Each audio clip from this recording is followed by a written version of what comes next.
Voici les mots qu'a choisi David pour décrire son gendre Elias Mouchayov, de mémoire bénie, qui est tombé dans la bande de Gaza avec 20 de ses camarades dans la catastrophe qui nous a tous brisé le cœur hier.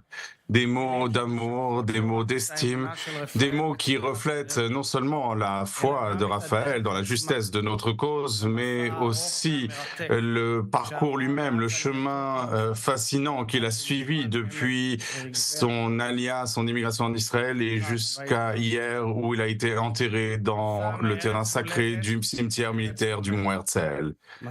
Un voyage juif, sioniste, israélien, dans le sens le plus profond du terme, un voyage vers le cœur de son peuple, vers le cœur de son pays. Raphaël est né en Colombie, arrière-petit-fils de survivants de la Shoah. Il n'avait que 12 ans lorsque lui, sa mère Jacqueline et ses deux jeunes frères ont décidé de faire leur aliyah en Israël. L'amour de la patrie et le profond lien qu'il ressentait avec le peuple juif l'ont poussé à s'engager dans une unité d'élite de la brigade Givati et à pousser également ses frères à s'enrôler, et eux se sont enrôlés dans le commando des parachutistes. Mesdames et messieurs, nous avons tous eu un moment au cours des 110 derniers jours, un moment au cours duquel nous lisons, nous entendons les noms des soldats tombés qui sont publiés, et votre cœur ne cesse de battre un instant parce que vous connaissez cette famille, vous connaissez ce nom. Et hier encore, j'ai connu un tel instant lorsque j'ai vu le nom et quand j'ai vu le visage de Raphaël parmi les noms des héros qui sont tombés.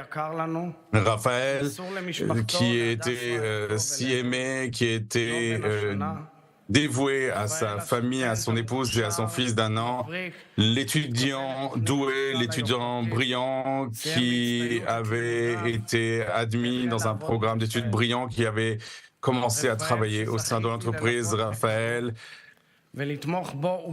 que j'ai soutenu et que j'ai pu aider, ainsi que ses frères, dans leur processus de conversion au judaïsme. Raphaël qui était la preuve vivante de la nécessité de la loi du retour, qui est un des fondements de notre État juif. Raphaël n'est plus. Voilà encore un nom qui orne la stèle mortuaire de notre peuple. Au-delà du deuil profond, Raphaël, nous n'oublions pas à quel point nous sommes fiers de nos fils et de nos filles qui sont tombés dans cette bataille qui est la plus juste des batailles.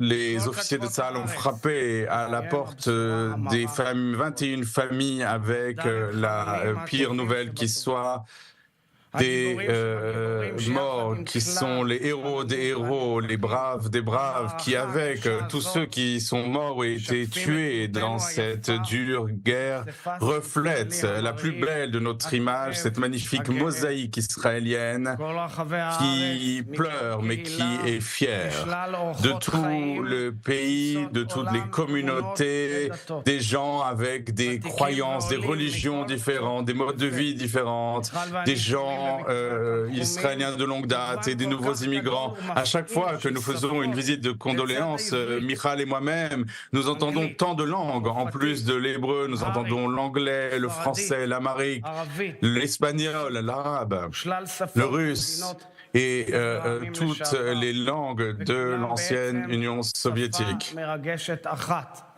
Il y a une langue qui unit toutes ces familles, c'est la langue d'Israël. Tous aiment leur pays, tous aiment leur prochain. Ils sont tous emplis d'un amour sans commune mesure de leur pays. Nous embrassons leur famille et portons une prière silencieuse soyons dignes, que si seulement nous pouvons être dignes d'eux. Chers citoyens d'Israël, mesdames et messieurs, monsieur le Premier ministre, Benjamin Netanyahou, monsieur le président de la Knesset, Amir Ohana, monsieur le président de la Cour suprême par intérim, Uzi Fogelman et son épouse, monsieur le chef de l'opposition, Yair Lapid, mesdames et messieurs les ministres et les députés, monsieur le contrôleur de l'État, Netanyahou Egelman, monsieur le président des victimes de guerre, Ami Moses, mesdames et messieurs les représentants du corps diplomatique, mesdames et messieurs. La semaine dernière, j'ai entendu les propos de Yoni Cohen, commandant de la division de brigade, du bataillon 8200 des parachutistes. On leur demandait comment ils faisaient face au fait qu'ils restent si longtemps sur le terrain et à la mort de ses camarades. Il a répondu une réponse qui paraît évidente mais qui m'a bouleversé. Ce que cet officier a répondu, c'est que chaque combattant a dans son gilet pare-balles une image des otages. Et à chaque fois que la situation est dure ou qu'il se pose des questions, il voit les portraits de ces otages et il comprend pourquoi nous sommes ici depuis si longtemps. Et c'est cela, a dit Yoni, qui nous donne de la force. Voilà déjà 110 jours que nous tous, comme les combattants de Yoni, le chef de bataillon, portons dans notre cœur les portraits des otages avec les autres portraits qui sont face à nous quotidiennement, heure après heure. Des demandes, des appels, parfois des testaments, des fils et des filles, des familles endeuillées et des blessés et des familles des otages. Et nous tous, surtout nous, les élus, qui avons la chance d'être issus de ce peuple, de cette génération, nous devons en permanence nous demander que pouvons-nous faire pour être dignes de ces gens, pour être dignes de leur sacrifice, pour être dignes de leur héroïsme, pour être dignes de leur souvenir, pour être dignes de...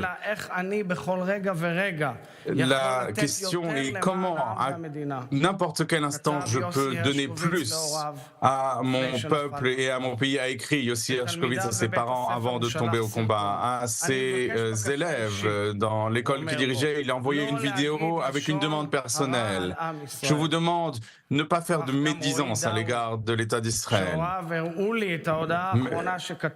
Et Roy Daoui, dont les parents m'ont montré le dernier message qu'il leur avait envoyé, s'il faut mourir, nous devons le faire ainsi. Et Salman Khabaka de Yanuarjan, qui était commandant au sein de la division Barak, avant de tomber au combat, a dit « Notre force réside dans notre unité, nous n'avons d'autre choix, il est l'heure d'être ensemble et ensemble de nous mener à la victoire. » Rose Lubin, policière des gardes-frontières qui est morte à Jérusalem, a dit avant sa mort « Des générations ont rêvé de parvenir à Jérusalem et nous avons l'honneur de la défendre. » Et le père de Yochai Morarim qui a écrit « Si la perte de mon fils était pour l'unité du peuple, je suis prêt à accepter ce prix avec modestie. » Dans une chanson d'amour qu'il a écrite ce 7 octobre, nous allons mourir ce jour-là. Danny Steinberg, le fils du commandant de brigade du Nahal, qui a dit « Il faut donner pour l'ensemble d'Israël, se sacrifier pour la patrie, écarter le moi pour la collectivité. » Voici, mesdames et messieurs, le testament éternel des meilleurs de nos fils et de nos filles qui, dans les moments les plus difficiles, avant même l'entrée sur le champ de bataille, écrivent leurs derniers mots et nous ordonnent de continuer à vivre et de vivre une vie différente de celle que nous vivions jusqu'au 7 octobre. Et je souhaite et je prie et demande et réclame que nous soyons dignes d'eux. Jonathan de Yitzhar et Yosef de Tel Aviv sont morts le même jour. Je ferais la même chose si je pouvais le choisir. Je suis mort avec honneur pour mon pays, a écrit Yosef lors de son dernier message. Les gens ont dit, nous vous adressons nos condoléances, a dit le père de Yosef Harim. J'ai dit, moi je veux corriger quelque chose. Ensemble, nous sommes... Jonathan n'est plus notre fils, il est le fils de tous les pères et des mères, de ceux qui sont religieux, qui ne sont pas, il est le fils de tout ce peuple. Heureux le peuple dont voici les fils et les filles, et nous tous, surtout au sein de cette maison, nous qui avons été élus, nous devons nous engager à être dignes. Nous sommes une famille forte, nous sommes un peuple fort, nous ne pouvons pas être divisés, a promis la famille d'Idan Sharabi lors de l'enterrement de leurs deux filles du kibbutz Be'eri. Et Samer El-Talalka, qui a été enlevé par le Hamas et a été tué lors de cette tragédie terrible avec Alon Shimriz et Nathan elle m'a demandé, lorsque je suis venu faire une visite de condoléances, il m'a demandé une chose, que nous restions unis. Et le frère d'Assaf Touboul, qui est tombé au combat après avoir insisté de devenir réserviste, a demandé de dire à tout le peuple d'Israël, j'ai sacrifié mon fils, pas pour que nous soyons divisés, il faut nous réveiller et nous devons être un seul peuple.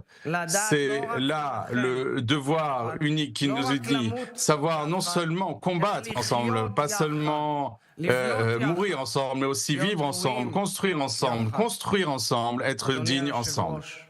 Monsieur le Président, Mesdames et Messieurs les députés, en ce jour, l'anniversaire de la Knesset, ce temple de notre démocratie, il est important que je dise, l'unité n'est pas l'uniformité. L'unité, cela ne signifie pas demander aux gens de se taire. Ce n'est pas la fin des débats et des discussions sur ce qui consiste le cœur de notre vie et de notre existence. En tant que démocratie, cette maison est aussi un temple de la discussion et du débat. Et c'est ici le débat où l'on doit prendre les décisions les plus importantes qui ont un impact sur nos vies.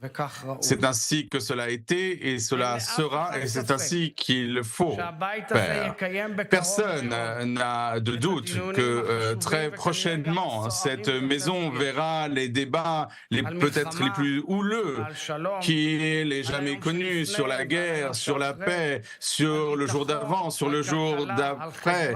C'est des questions de sécurité, d'économie, de société, des démarches politiques, les leçons à tirer de ce qui s'est passé et aussi les processus de normalisation que dans cette région, avec le Hamas, le Hezbollah et le Houthi et la tête de l'hydre en Iran, cette normalisation que l'Iran essaye de faire échouer.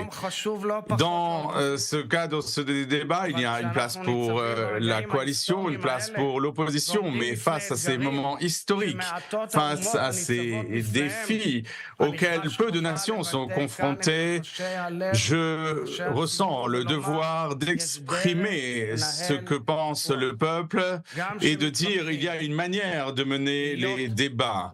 Même lorsqu'on est en désaccord, il faut rester digne. Nous n'avons pas le droit de reprendre le discours qui prévalait le 6 octobre.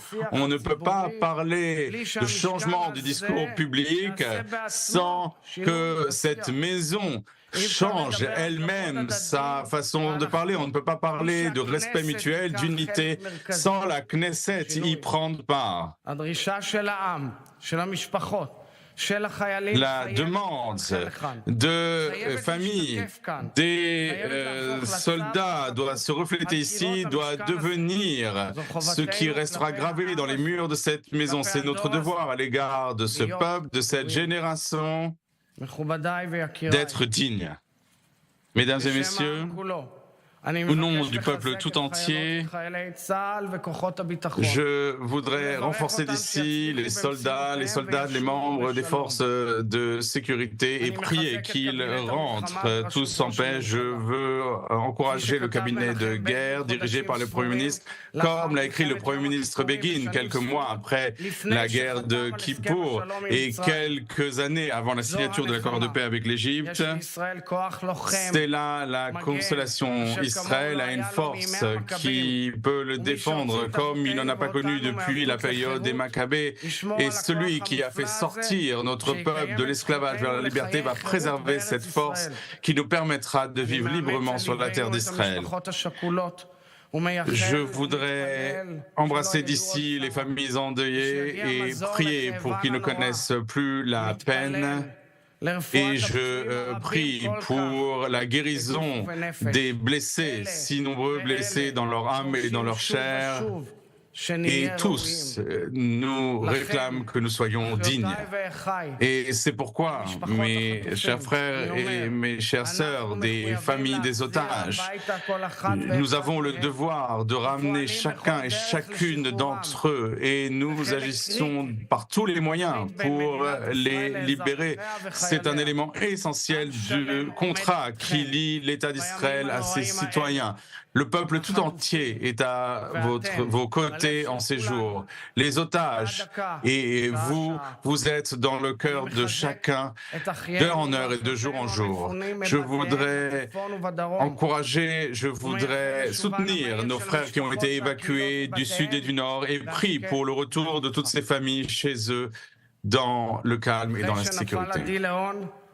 Après la mort d'Adi Léon, sa famille a trouvé un cahier dans lequel il avait écrit des propos qui nous accompagnent depuis. Je vais faire cette guerre en sachant que peut-être je n'en reviendrai pas. Mais je crois, je suis convaincu dans ce que je fais. Nous n'avons pas d'autre pays. C'est l'éducation que m'ont donnée mes parents. Et je crois en cela. Et j'espère que vous vous souviendrez de moi. En mon nom et au nom de tous les citoyens d'Israël, je promets à Adi, à sa famille et à tous ses amis que jamais nous n'oublierons et que nous devons toujours être dignes de lui.